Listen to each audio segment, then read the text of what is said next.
Probably the northernmost theatre in the entire European Union is the Sami theatre in the Swedish town of Kiruna. Named after the indigenous Sami people who have been living in the Arctic Lapland for millennia, the theatre was established in the early 1990s to celebrate and promote Sami language and culture. The surrounding town of Kiruna is Sweden's northernmost city, which is also home to the world's largest iron ore mine, as well as to a space center that is one of the world's most versatile. Recently, a delegation of the European Committee of the Regions was invited to visit Kiruna to learn about these two critical industries, about the serious threats to the Arctic as the Earth's atmosphere changes its behavior, and how the mining and space industries up there develop while maintaining dialogue with the indigenous Sami. The Sami theatre wasn't one of the places we visited, and it was only after returning to Brussels and while preparing this podcast that I realized I needed to call and speak to the head of the theatre. But more about that in a few minutes. Also in today's letter, what we can learn from the School of Politics for Young People set up by the Finnish Arctic city of Oulu. Why reconstruction of Ukrainian cities cannot wait till the war is over. And the scandal in a Brussels puppet theatre that had the audience shouting for the curtain to drop. I'm Shono Kerneen, and this is Letter from Brussels, bringing you stories about the EU's capital city and about the leaders transforming local communities across the Union. It's brought to you by the Renew Europe Group in the European Committee of the Regions.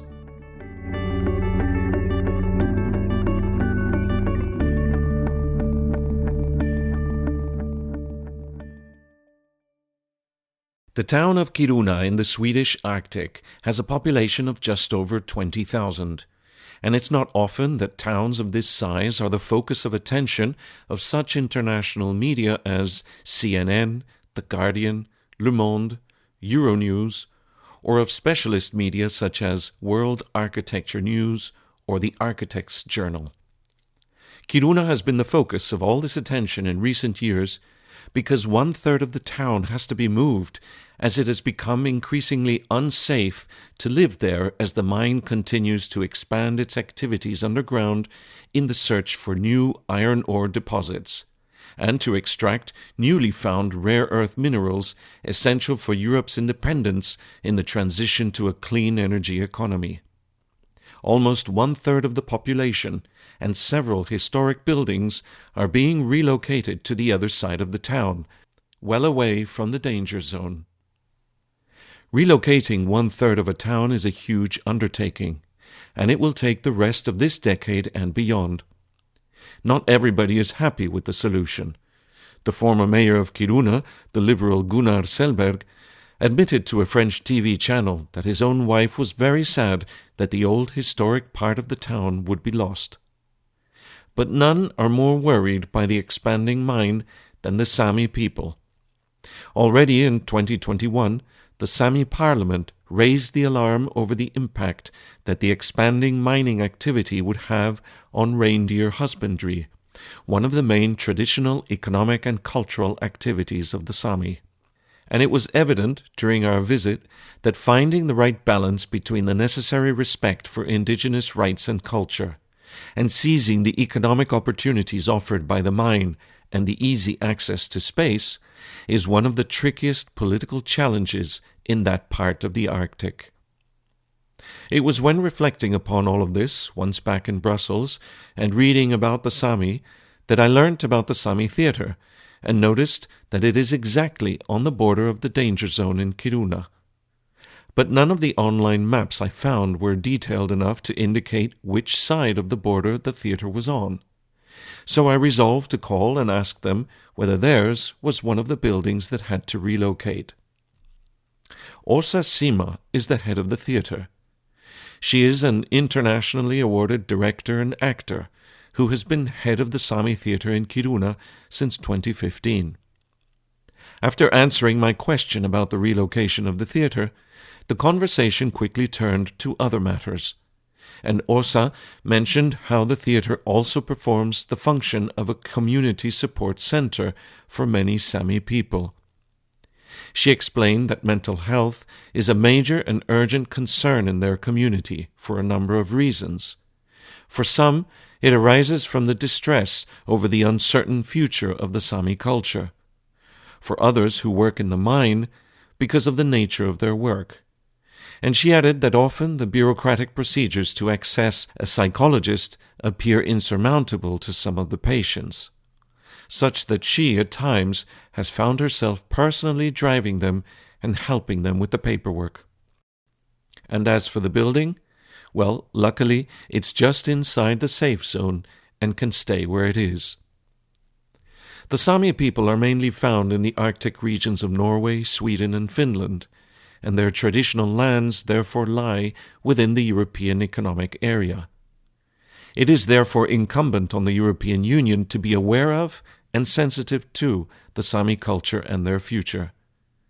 It is for this reason that the Committee of the Regions, in a report in June 2022, drafted by the Liberal mayor of the Finnish Arctic city of Oulu, Media Vekapera, called for the establishment in Brussels of a delegation of the Sami people, so that they can be included in decisions that affect them.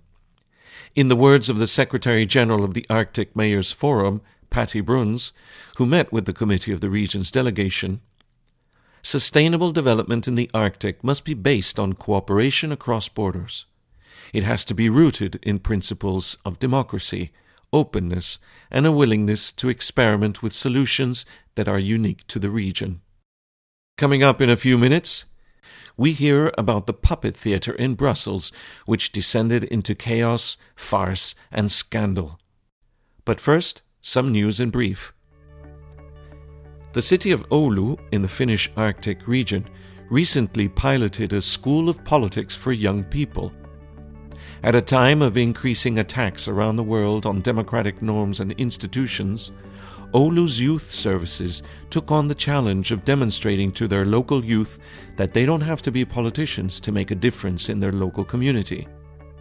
The project lasted for a year and was a finalist for the Dream Together Award of the Eurocities Association.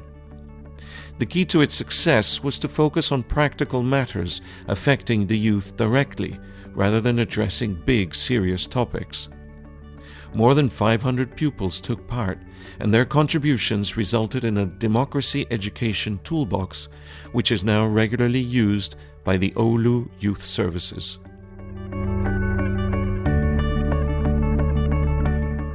As Ukraine's existential fight to expel the Russian invader continues into its second year, talk of reconstruction has at times felt abstract, given that the war is ongoing.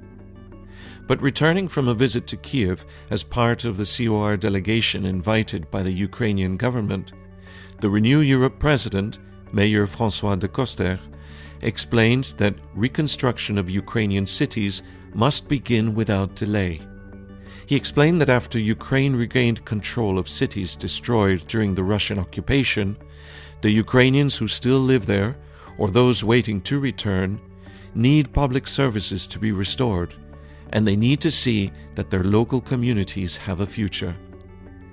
The European Committee of the Regions is coordinating a special alliance that matches EU cities and regions with counterparts in Ukraine to help in the design and implementation of reconstruction projects.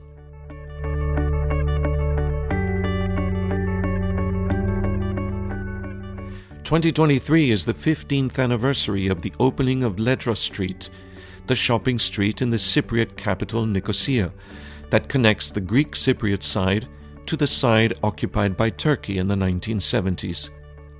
For decades, this had been one of the divided cities of Europe, and 15 years ago, negotiations successfully led to the opening of the street, allowing citizens on both sides to visit relatives easily, as well as new businesses to open, attracting tourists and boosting the local economy.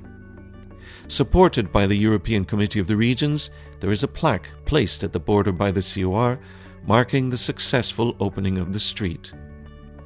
Broader peace talks for reunification of the island have failed time and time again, but the opening of Ledra Street and its continued success 15 years later is proof that local initiatives can help to bring together communities with different identities around a common project.